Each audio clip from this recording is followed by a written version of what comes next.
Dentro do panorama então do Novo Testamento, vamos abordar então agora o período intertestamentário. E aí a gente vai ter esse índice no qual a gente vai seguir, com prólogo, Império Babilônico, Império Medo-Persa, Império Grego, Império Romano. É interessante notar que quando nós olhamos para o período intertestamentário, na realidade existem impérios aqui que nós encontramos da Bíblia, que não estão entre os testamentos, mas estão ou no Antigo ou no Novo.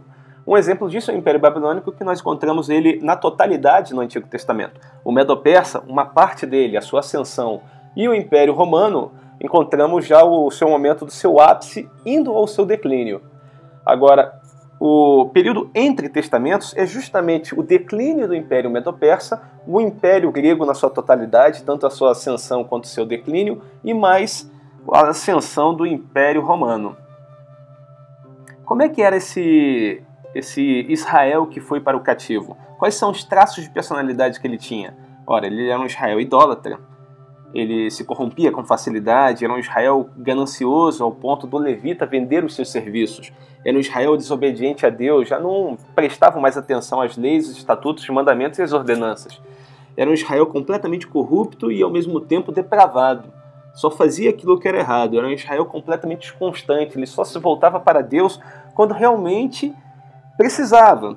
Quando não precisava, ele simplesmente dava as costas. Era um Israel imoral, fazia todo tipo de depravação e não se arrependia e não retornava a Deus por causa disso.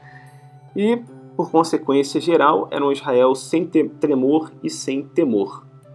Mas, quando nós olhamos para o cativeiro e nós olhamos a natureza daqueles que entram e a natureza daqueles que saem, nós notamos que o povo que entra é completamente diferente do povo que sai. Porque o povo que entra é um Israel pessimista, é um Israel vencido, é um Israel que não tem mais esperança nas promessas do Messias. Eles foram retirados da sua própria terra, eles não acreditam que vão retornar, porque não tem um recibo. Você vai ficar tantos dias fora e depois você volta. Não, naquele momento eles não sabiam. Então, para eles perderam Jerusalém. Os muros estão destruídos, o templo foi completamente destruído.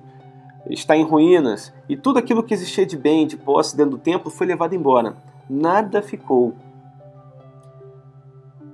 E eles foram cativos para essa nossa nova terra. Mas o Israel que sai do cativeiro é um Israel completamente diferente. É um Israel que está despertado. Ele já não anda mais sonolento, ele começa a olhar para as Escrituras de novo. É um Israel transformado.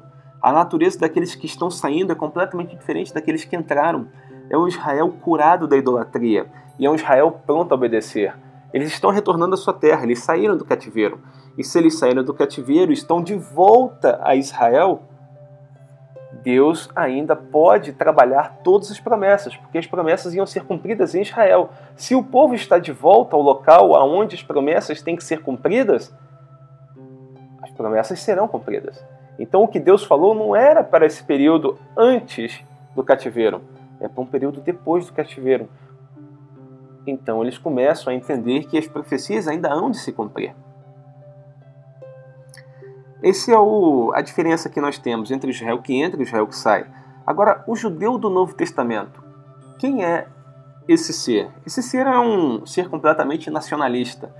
Ele preza a pátria acima de tudo.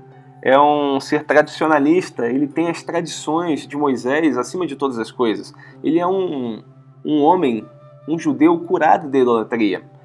É um judeu que excede em zelo e, acima das demais coisas, é um judeu capaz de matar para defender o seu ponto de vista.